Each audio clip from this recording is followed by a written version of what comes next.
बिस्मिल्लाहिर्रहमानिर्रहीम। अस्सलाम वालेकुम, most welcome to Khadija ji health and beauty tips. तो व्यूवर्स, एक्ने से रिलेटेड मैं पहले भी बहुत सारी वीडियो बना चुकी हूँ। तो आज की वीडियो भी बहुत ज़्यादा बेस्ट है। आज की जो वीडियो है वो ना सिर्फ आपकी ऑयलनेस को कंट्रोल करेगी बल्कि पिंपल्स को भी ख़त्म करने के साथ साथ दोबारा आने से भी रोकेगी, और स्कार्स जो पिंपल के बाद गड़े बांध जाते हैं उसे भी हील करने में बहुत ज़्यादा हेल्पफुल है, और साथ ही साथ खूबसूरत सा ग्लो भी देगी आपको। तो चलते हैं फिर वीडियो को स्टार्ट कर लेते हैं। वीडियो को स्टार्ट करने से पहले चैनल को कर लीजिए सब्सक्राइब, ताकि आने वाली अच्छी तमाम वीडियो मेरे प्यारे प्यारे व्यूवर्स तक आसानी से पहुंच सके। तो चलते हैं, स्टार्ट करते हैं। फर्स्ट स्टेप जो हमने करना है वो करना है, हमने ज़ाफ़रान ले लेना है 1 चुटकी यानी कि सेफ्रॉन, ठीक है, और उसको 1 टीस्पून रोज़ वाटर में भिगोकर आधे घंटे के लिए आपने रख देना है।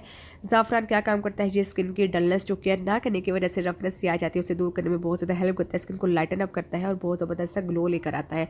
इसको आपने आधे घंटे के लिए भिगोकर रख देना है। सेकंड स्टेप जो हम करने वाले हैं उसमें हमने एक नीट एंड क्लीन बाउल ले लेना है, और उसमें 1 टीस्पून जो है वो मुल्तानी मिट्टी ऐड कर लेनी है। नेक्स्ट हमने इसमें जो दही है वो ऐड कर लेना है। दही जो है ये भी हमारी स्किन के लिए बहुत ज़्यादा बेस्ट होता है।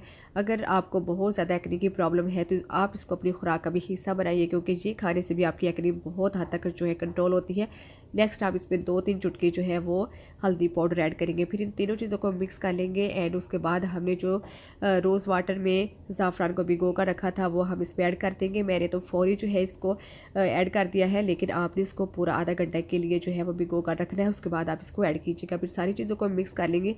कंसिस्टेंसी का आपने खास तौर पर ख्याल रखना है, ठीक है। आप इस पेस्ट में जो दही है और रोज़ वाटर है दोनों को आप जो है वो ऐड कर सकते हैं, ठीक है। कंसिस्टेंसी जो है वो जितनी अच्छी होगी आपकी, जितनी अच्छी उसकी मिक्सिंग होगी, उतना ही आपको जो है इसका बेस्ट रिजल्ट मिलेगा, ठीक है। आप इसमें दही भी ऐड कर सकते हैं और रोज़ वाटर भी ऐड कर सकते हैं। कंसिस्टेंसी मैं आपको दिखाने वाली हूँ, आपने भी सेम कंसिस्टेंसी ऐसे ही रखनी है। बहुत ज़्यादा सॉफ्टली स्मूथ सी इसका जो फ्लफ़ी सा एक क्रीमी टेक्सचर बनकर रेडी होने वाला है। इस तरह की आपने जो है इसकी कंसिस्टेंसी रखनी है। बहुत ही बेहतरीन सा मास्क है जो कि बनकर रेडी हो रहा है। इसमें जितनी भी चीज़ें ऐड की गई हैं वो बहुत ज़्यादा बेनिफिशियल है। इसमें जो रोज़ वाटर ऐड किया गया है ये भी आपकी स्किन पर एक्ने की वजह से होने वाली रेडनेस और इरिटेशन को ख़त्म करने में बहुत ज़्यादा हेल्प करता है। आपने इसको अप्लाई कैसे करना है, जहाँ पर भी दाने हैं वहाँ पर आपने इसको जो है एक्ने है बहुत ज़्यादा, वहाँ पर आपने इसको अप्लाई कर लेना है। ब्रश की मदद से कर लीजिए या हाथ की मदद से कर लीजिए, जैसे भी आपको इजी लगे आप अप्लाई जो है वो कर सकते हैं। आप इसको डेली जो है वो भी यूज़ कर सकते हैं, और ये अप्लाई करने से थोड़े ही दिनों में आपके जो दाने हैं वो खुश्क होना स्टार्ट हो जाएंगे, और ऑयली स्किन पर जो ऑयल वगैरह ज़्यादा आता है वो भी कंट्रोल हो जाएगा। ये बेहतरीन सा पैक जो है जो आपकी ऑयली स्किन को नॉर्मल स्किन की तरफ ले जाना स्टार्ट कर देगा।